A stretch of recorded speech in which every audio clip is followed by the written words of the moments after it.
नमस्कार, मैं अशोक प्रियदर्शी। आज हम 1987 बैच के आईपीएस ऑफिसर विनय कुमार सिंह हैं और आंध्रा कैडर के रहे हैं और डीजीपी के पद पे वहाँ पे कार्य कर चुके हैं। अभी वॉलंटरी रिटायरमेंट लेकर के समाज सेवा की ओर आगे बढ़े हैं। तो चूँकि इनका क्या है, एक नई सोच के साथ बिहार में, चूँकि बिहार इनका जो मातृभूमि है, जो जन्मभूमि है वो बिहार है, तो बिहार के लिए कुछ करना चाहते हैं। तो इनके मन में कई बातें हैं, तो उन बातों को आज हम समझने की कोशिश करेंगे। आपका बहुत बहुत स्वागत सर। हाँ, धन्यवाद, नमस्कार जी, आप क्या चाहते हैं, बिहार को कैसा देखना देखिए, चाहते हैं? बिहार पूरे देश में एक गाली का पर्यायवाची शब्द बना हुआ है। देश के 28 राज्यों में सबसे पिछले पायदान पर ये हर क्षेत्रों में है। बिहार एक तरह से मजदूर का कारखाना बना हुआ है। मेरा मानना है कि हमें राजनीति और राजनेता से अलग हटकर इसका निदान खोजना चाहिए।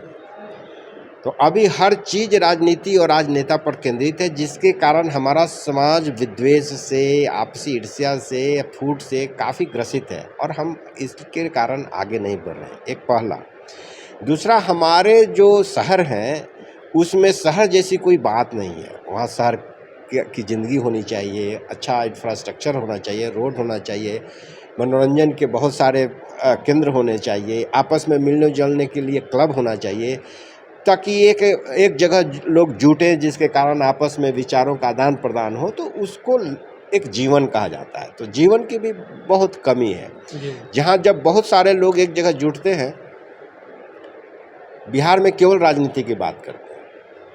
मेरा कहना है कि इस नैरेटिव को चेंज करना है, तभी बिहार की ये दशा सुधरेगी। जब तक हमारी सोच नहीं बदलेगी, तब तक यहाँ का समाज और यहाँ की आर्थिक स्थिति नहीं बदल सकती है।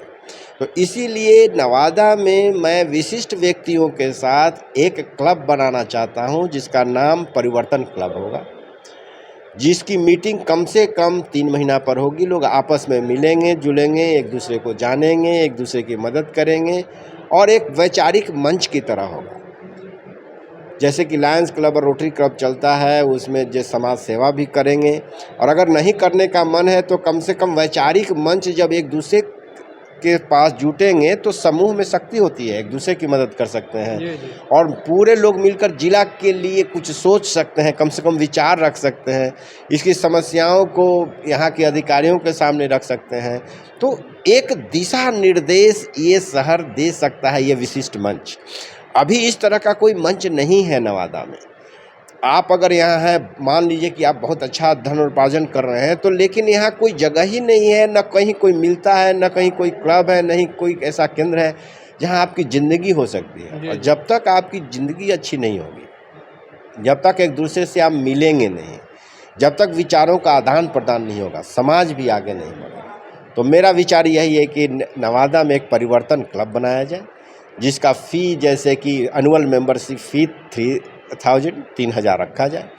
3 महीने पर लोग एक दूसरे के साथ मिलें, पहले अपने मिले, बाद में परिवार के साथ मिल सकते हैं। उसमें मनोरंजन का हो, खेल हो, कुछ गाने का, कुछ मनोरंजन का, कुछ संवाद, कुछ बड़े लोग जैसे श्री रविशंकर बाहर से लोग आए यहाँ कुछ बोले, मतलब कुछ बड़े गायक आ सकते हैं, कोई बहुत बड़े कुछ भी इस तरह के आर्टिस्ट आ सकते हैं। इस तरह से यहाँ लाइफ क्रिएट किया जाए और उसके साथ विचार मंच को आगे बढ़ाकर यहाँ की समस्याओं के बारे में भी विचार किया जाए। शिक्षा क्यों नहीं बढ़ रही है, यहाँ खेल कूद को प्रसर क्यों नहीं दिया जा रहा है, समाज इतना क्यों टूटा हुआ है, राजनीति में इतने खराब लोग क्यों आगे बढ़ रहे हैं, राजनीति से अच्छे लोग क्यों भाग रहे हैं, हम लोग जाति और पार्टी से अलग हटकर किसी अच्छे उम्मीदवार को क्यों नहीं वोट दे रहे हैं। इस सब बातों पर विचार कर सकते हैं। तो जब विचार होता है ना, उसी से बहुत बड़ा परिवर्तन आता है। इसीलिए इसका नाम परिवर्तन क्लब रखा गया है। क्लब का उद्देश्य क्या होगा सर?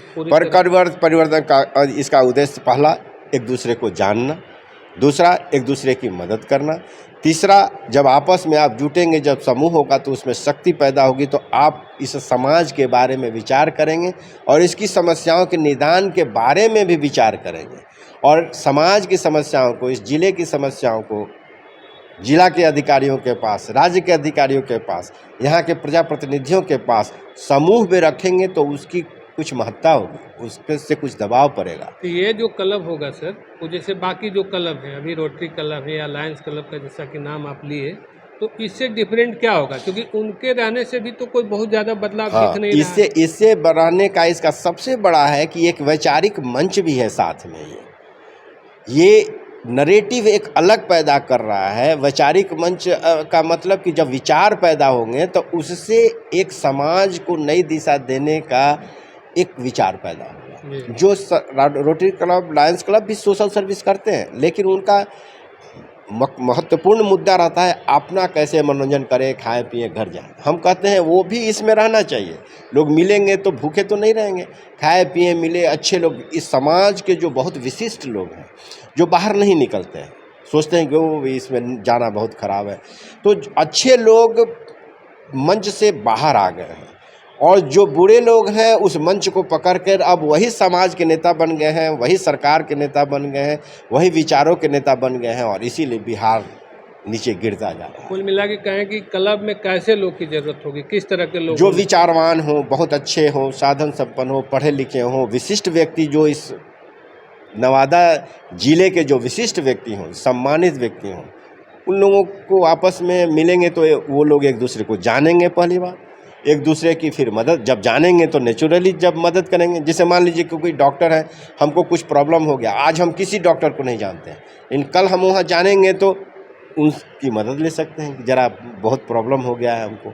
उसी तरह से कोई व्यापार में है, उसको व्यापारी के रूप में, उसी तरह से कोई आर्किटेक्ट है, इंजीनियर है, आप घर बना रहे हैं, आपको पता ही नहीं है कि क्या करना है, तो एक तो ये होगा, एक दूसरे को जानेंगे, एक दूसरे की मदद करेंगे और जब एक जगह मंच पर आ जाएंगे तो समाज के लिए भी फिर सोचने लगेंगे, फिर जिला के लिए सोचेंगे, उसके लिए विचार पैदा होगा। तो हमारा क्या कहना है कि ये मनोरंजन और मिलने जुलने के साथ ये वैचारिक मंच होगा जहाँ से आइडियोलॉजी पैदा होगी और बिना आइडियोलॉजी के कोई परिवर्तन नहीं होता है। पहले तो विचारों में क्रांति आनी चाहिए, विचारों में क्रांति होना, आपस में बातचीत होना चाहिए, उसी से बदलाव होता है। विचार ही बदलाव लाता है। तो पहले जब एक दूसरे लोग मिलेंगे तभी तो विचार भी करेंगे। अपने मन में विचार हम रखे हुए हैं, अपने घर में बंद है, विचार कर रहे हैं, तो उससे तो कुछ होगा नहीं। तो इसीलिए हम लोगों को जोड़ना चाहते हैं। समाज आज टूट गया है, जाति के आधार पर, पार्टी के आधार पर, क्षेत्र के आधार पर, ईर्ष्या द्वेष के आधार पर। वो उसको जब एक जगह लोग बैठेंगे ना तो ये सब खत्म होगा। जब नहीं बैठेंगे तो ईर्ष्या द्वेष बना रहेगा। जैसा कि सर बता रहे थे, राजनीति से अलग और राजनेता से अलग इस मंच को रखा जाएगा। बिल्कुल, इसमें राजनेताओं को नहीं लेना है, राजनीति के बारे में बात नहीं करनी है। लेकिन राजनीतिक लोग तो रह सकते हैं? नहीं रह सकते, नहीं रह सकते नहीं। लेकिन हाँ, विचारधारा वाले लोग रह सकते हैं। जैसे मान लीजिए हम बीजेपी के किसी पद पर नहीं है, हम राजद के किसी पद पर नहीं है, हम ऐसी ही विचारधारा रखते हैं कि भाई राजद बहुत अच्छी पार्टी है, वो रह सकते हैं। अच्छा। हम विचारधारा तो विचारधारा है, वो तो होनी चाहिए। लेकिन अगर आप उस पार्टी के सक्रिय कार्यकर्ता हैं, अगर आप उसमें किसी पद पर हैं, तो वो नहीं रहेंगे, क्योंकि फिर उसमें उनका स्वार्थ निहित हो जाता है, तो उनकी सोच भी उसी तरह से विकृत हो जाती है। उनको नहीं रहना, फिर उस हिसाब से वो चलाना, हाँ चलाना शुरू करेंगे, फिर वही द्वेष, फिर वही चीज़। तो हमने कहा कि राजनीति और राजनेता के बारे में बात करना बंद करिएगा, तभी बिहार का विकास हो सकता है। लेकिन सर बिना राजनीति के कैसे विकास होगा? राजनीति का तो एक रोल है पूरे सरकार में, समाज में। देखिए, हमारे यहाँ राजनीति और राजनेता तो पिछले 75 साल से है जी। हम क्यों नीचे गिरते जा रहे हैं? राजनीति से कभी भी समाज का विकास नहीं होता है। समाज का विकास पहले सोच में परिवर्तन आता है, फिर समाज में परिवर्तन आएगा, तब उसी तरह की राजनीति बनती है। कहीं भी राजनीति समाज को नहीं बदलता है और इसीलिए भारत में भी राजनीति समाज को नहीं बदल पा रही है। पहले लोगों में परिवर्तन आना चाहिए, उसके सोच में परिवर्तन आना चाहिए, उसमें शिक्षा में परिवर्तन आना चाहिए, नैतिकता बढ़ेगी। अब हमारे यहाँ चोरी से पास करना, कहीं धोखाधड़ी देना, जो बोलना उस पर नहीं खड़ा रहना, ये सब नैतिक पतन का कारण है। लोग सोचते हैं कि इससे हम आगे बढ़ जाएंगे। जब तक आप में नैतिक उत्थान नहीं होगा, आप नहीं आगे बढ़ सकते हैं। हो सकता है कि क्षणिक आपको लगे कि हम आगे बढ़ गए हैं, लेकिन अंततः आप नहीं आगे बढ़ेंगे तो नैतिक उत्थान कैसे होगा। तो ये सब चीज़ें हैं जो हम लोगों को करनी है। तो राजनीति और राजनेता कहीं भी कोई चेंजेस नहीं लाते हैं। एक चीज़ बता रहे थे सर कि इसमें जैसे धनाढ़ लोग या पैसे वाले लोग या मेंबर फीस भी मान लें 3,000, तो इसमें कई ऐसे लोग भी हैं जो कि सामान्य परिवार से होते हैं। हालांकि बुद्धिजीवी का तो कोई पैमाना है नहीं, विचार का तो कोई पैमाना है नहीं, तो ये तो एलिट क्लास का हो जाएगा। हाँ बिल्कुल, हम विशिष्ट व्यक्ति के ही बारे में बात कर रहे हैं। जी अगर आप बहुत विचारवान हैं और तो उनको ऑनरेरी मेंबर के रूप में लेगी ये विशिष्ट ये क्लब, जी जैसे कोई बहुत बड़ा ये है। ऐसे तो 3,000 रुपया आज ऐसा है कि मजदूर भी खर्च कर रहा है। तो लेकिन अगर कोई बहुत विचारवान है और वो देने के इसमें नहीं है तो उसको ऑनरेरी मेंबर की तरफ ये क्लब लेगा। इस हम चाहते हैं कि इसमें लोग ऐसे लोग रहें ताकि अच्छे लोगों को ये ना लगे कि अरे वो तो उसमें ये भी है, हम क्यों जाएंगे, है बहुत बेकार है। तो इसकी कुछ क्लास रहनी चाहिए। जैसे धनाढ्य लोगों से ही किसी भी समाज में बदलाव आता है। अब स्वतंत्रता आंदोलन हुआ हम लोगों का, उसके कौन नेता थे? सुभाष चंद्र बोस, महात्मा गांधी, जवाहरलाल नेहरू, राजेंद्र प्रसाद। कौन ऐसा आदमी है, देश बंधु चित्तरंजन दास, एक भी नेता इसमें है जो करोड़पति नहीं था?